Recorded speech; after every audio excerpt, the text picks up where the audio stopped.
Assalamu alaikum. Welcome to English lesson for the first episode today for grade 10, Unit 8. Now, Unit 8 is basically about the power of technology. What's going to happen is the following. We're going to learn some vocabulary items as well as some set book questions and their answers. However, let's start when it comes to some tips about the set book. First of all, make sure that when you read all the questions, you read them carefully. 2, remember that the questions are of general nature, so you can use your background knowledge and textbook information. Make sure to write full, meaningful sentences.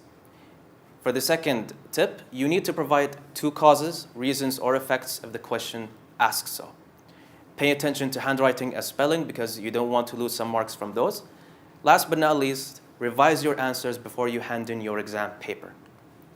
Now, these are some questions that I want you to keep in mind as we go along in the lesson. The first question, can you think of some inventions your grandparents used in the past? For the second question, what inventions are we using nowadays? And 3, can you think of examples of future inventions? So think about the following: technology in the past, present, and the future. Now, think of them in terms of these things: fields of medicine, communication, traffic, entertainment, home appliances, or even housework. Appliances that make our work easier and better than before. For example, it could be something at home like a fridge or a microwave that we use to heat up our food. We think we're lucky because we have appliances that can do the jobs we hate. For example, we have computers that can help us to communicate with people instantly, whether they are people a few blocks away or people that are continents away within a few seconds. Let's take the word instantly, for example, as our first vocabulary item. It means at once or immediately. For example, the little boy's attention was instantly drawn to the toy on display. What about the sat-nav? It's a new vocabulary item as well, and we use it in the cars. It's in a form of technology. It's a navigation that uses information from satellites. For example, we have cars with sat-nav that can tell us how to get to where we are going. We use it in the GPS mostly. We have the next vocabulary item, which is latest, an adjective. It means the most recent. For example, what is the latest invention? It could be the most modern smartphone. For the second example, our latest machine can pump 100 gallons of water a minute. In just a few years, the latest inventions will seem old-fashioned compared to the things that scientists are currently innovating and working on. Currently, what does it mean? It means at the present time. It's an adverb. For example, the hotel is currently under construction. What about innovate? It means to introduce changes and new ideas. For example, we must innovate in order to make progress. Cure-all, it's a noun. It's a medicine or a product that can cure a wide variety of problems. For example, current medicine is working on a cure-all for certain diseases. Next, we have shock. It's a noun, a sudden or upsetting, an uprising event or surprising event or experience. For example, it is a great shock to know that our latest inventions will be old-fashioned within 10 years. The next word is draw, a verb. It means to take. For example, I don't have any cash right now. I need to draw money from the bank. Nanoshells, which is one of the new technology that is being worked on in medicine.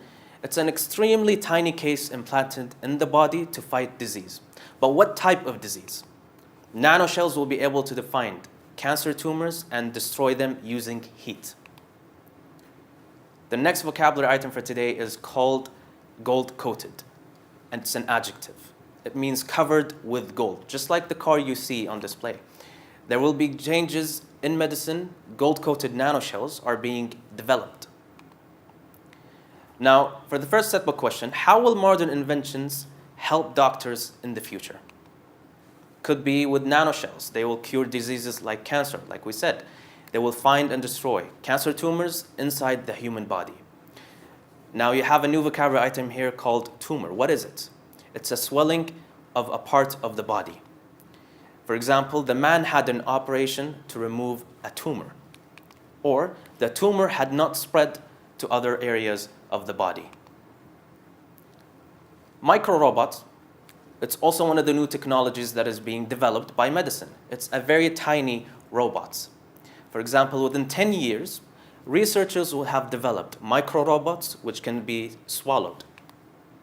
Now, what will they do exactly?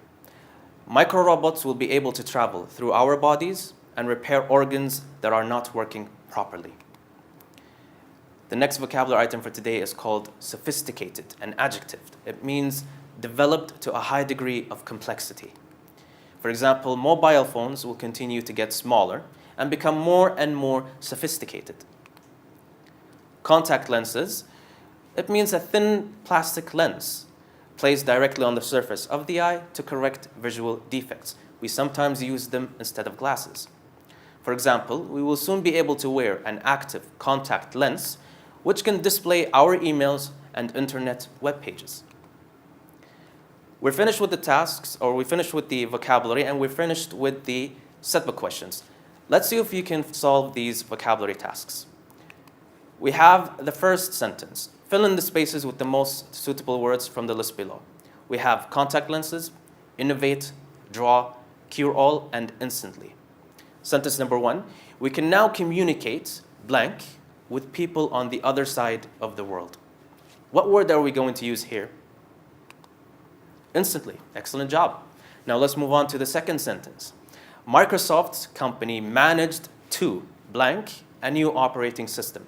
They managed to do what? Innovate. Excellent job. Now sentence number 3. Scientists are working hard on a or an drug to relieve all pains. The answer is cure-all. Well done. For the last sentence, I usually wear blank, but I sometimes wear glasses when my eyes hurt. What do you wear when your glasses hurt? You wear something else. Contact lenses. Excellent job.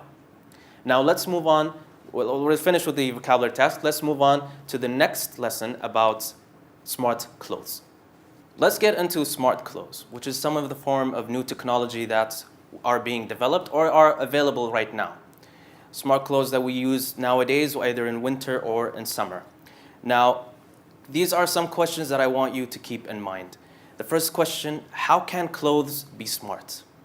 We're usually adapted to the idea that smartphones could be smart. Certain applications or certain things that we use at home, like a fridge, could be smart. But how can clothes be smart?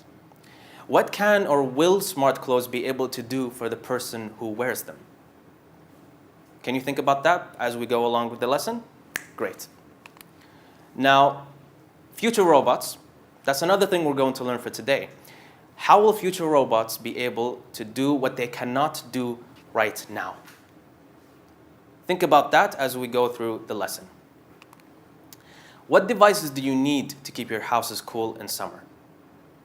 Obviously, we use air conditioning to keep our houses cool in summer. It helps us. Now, what about some devices to keep us warm in winter, which is the opposite of an air conditioning?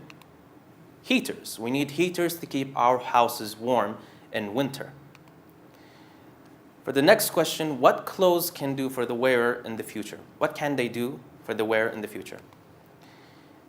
Two things.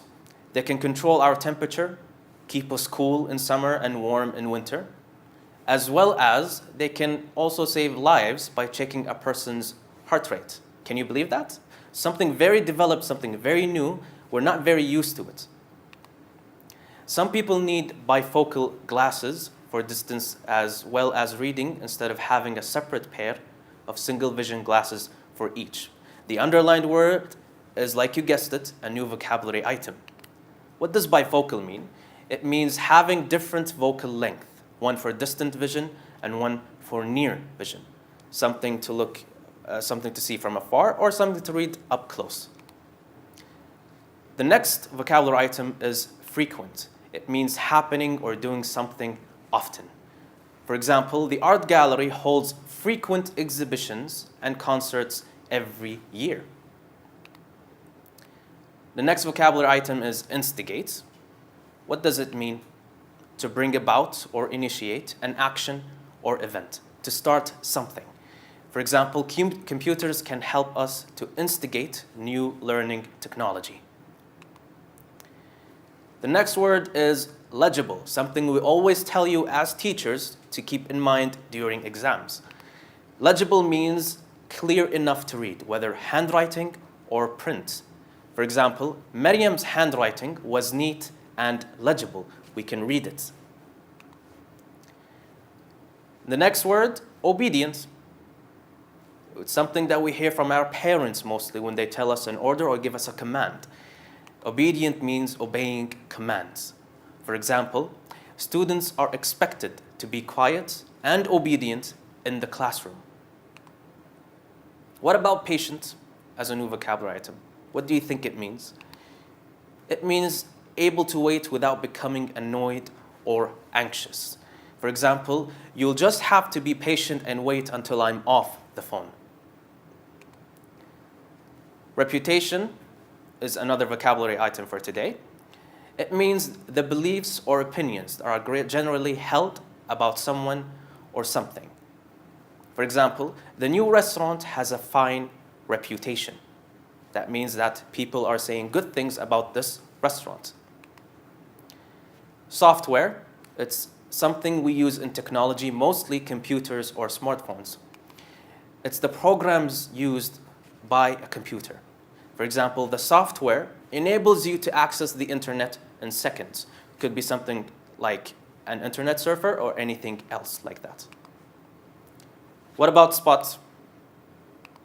It means a particular place or point. It's a noun. For example, 10 years ago, you couldn't find an easy spot to park in town. It was near impossible. But nowadays, it's very simple to find a spot. We're finished with the vocabulary tasks or vocabulary items. Let's go for the vocabulary task. From A, B, C, and D, choose the most suitable word that best completes each of the following sentences. We have sentence number 1. Lenses are commonly used by people who are over 40 and begin to notice a change in their vision. What do you think the answer could be here? Could it be bifocal, legible, obedient, or patient? We just took these vocabulary items, so you should know the answer by now. The answer is bifocal. Excellent. Now let's go for sentence number 2. He has a blank as an excellent doctor. That is why we chose him. Why do you think they chose a doctor? So they must have heard something very good. So could the answer be spot, reputation, software, or cure-all? I'll give you a few seconds. The answer is reputation. Excellent job. Those of you who got it wrong, try again next time. For sentence number 3, we should be blank to our parents and grandparents. Parents and grandparents, usually there has to be something we give them.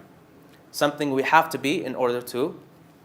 Is it bifocal, legible, obedient, or patient? The answer is obedient. Parents and grandparents should be obeyed at all times. Now sentence number 4. I cannot read the passage he has just written. His handwriting is not. So someone wrote something. You can't read it. What's the answer here? Is it legible? Is it patient? Outlandish? Or bifocal? Eliminate some of the words that you think are not it. The answer is legible. Excellent job. Now let's continue with the rest of the vocabulary. We have the word anniversary, which is a noun. What does it mean? It means a date on which an event took place in a previous year. For example, we celebrate the anniversary of Kuwait's independence every year. What about recharge? It's a verb. It means to restore electrical power in a device. Sometimes we usually do this when our phones are about to die, when we need them the most. For example, the phone takes about 3 hours to recharge. Or, disconnect the battery and recharge it. The next vocabulary item is remind. It's a verb. It means to cause someone to remember someone or something. For example, smartphones can remind us about any important task, event, or meeting. We usually use them in the morning to help us wake up. Or, your hair and eyes remind me of your mother. The next vocabulary item is trespass. It's a verb. To enter the owner's land or property without permission. For example, it's not allowed to trespass people's property. Now let's go through the vocabulary tasks very quickly. We have the first sentence, my parents always blank us to read the Holy Quran. Recharge, trespass, remind, or draw. So what's the answer? They usually tell us this every time. Excellent job. They remind us to read the Holy Quran. Sentence number 2. February 25th, you know this date, is the day we celebrate the blank of Kuwait's independence. You just had an example on the same word. Do you think you can remember it? What's the answer? Software, anniversary, sat-nav, or could it be shock? The answer is anniversary. Excellent job. Now, in your opinion, how will housework change in the future? What do you think will happen to the housework that we find it a little bit tiresome or annoying sometimes? Robots will be able to do the jobs around the house. They can remind us of important dates, or they can even watch our house when we are away. They keep guard and protect our homes and valuable items. Now, for the episode summary, what did we learn? We learned some vocabulary items in sentences. We learned how to use them. And we also answered some set book questions that could be of help for you to understand. Thank you for watching.